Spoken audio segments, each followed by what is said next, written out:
মালদহের গাজল ব্লকের আলাল গ্রাম পঞ্চায়েতের তৃণমূলের ডেপুটেশন কর্মসূচি ঘিরে সংঘর্ষের ঘটনা ঘটে। টেন্ডারে দুর্নীতির অভিযোগ নয়, 9 দফা দাবিতে কর্মসূচি চলাকালীন তৃণমূল কর্মীরা গেট ভেঙে পঞ্চায়েতে ঢোকার চেষ্টা করে।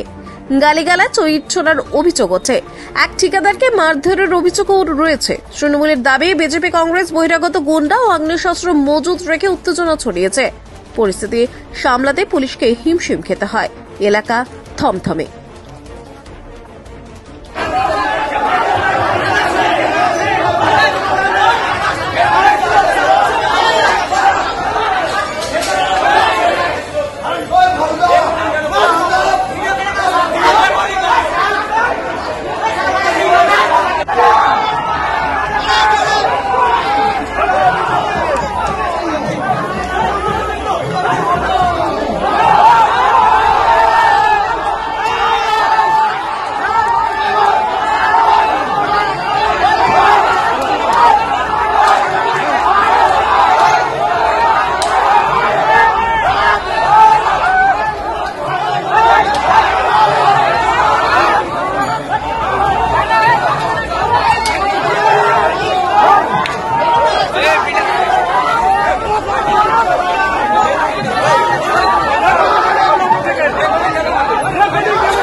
প্রধান ম্যাডাম আলাল গ্রাম পঞ্চায়েতের মধ্যে গুন্ডা বাহিনী পিস্তল সমেত রেখেছে, তার জন্য আমরা প্রতিবাদ জানাচ্ছি। ধিক্কার প্রতিবাদ। এখানে আমরা প্রধানকে ডেপুটেশন দিতে এসেছি। প্রধান ম্যাডাম থাকবে, প্রধান অফিসাররা থাকবে, গুন্ডা বাহিনী কেন থাকবে এই পঞ্চায়েতের মধ্যে?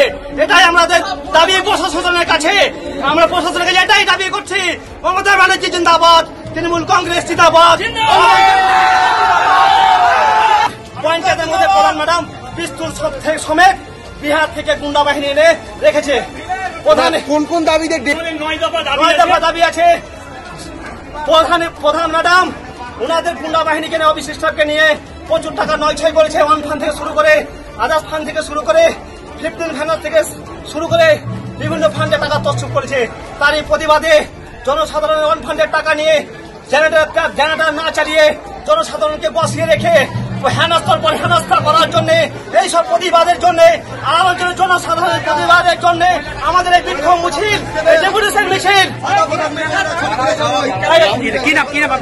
আমার নাম ফারুক হোসেন, আলাল জিপি বিরোধী দলনেতা, গাজল ব্লক ভাইস প্রেসিডেন্ট।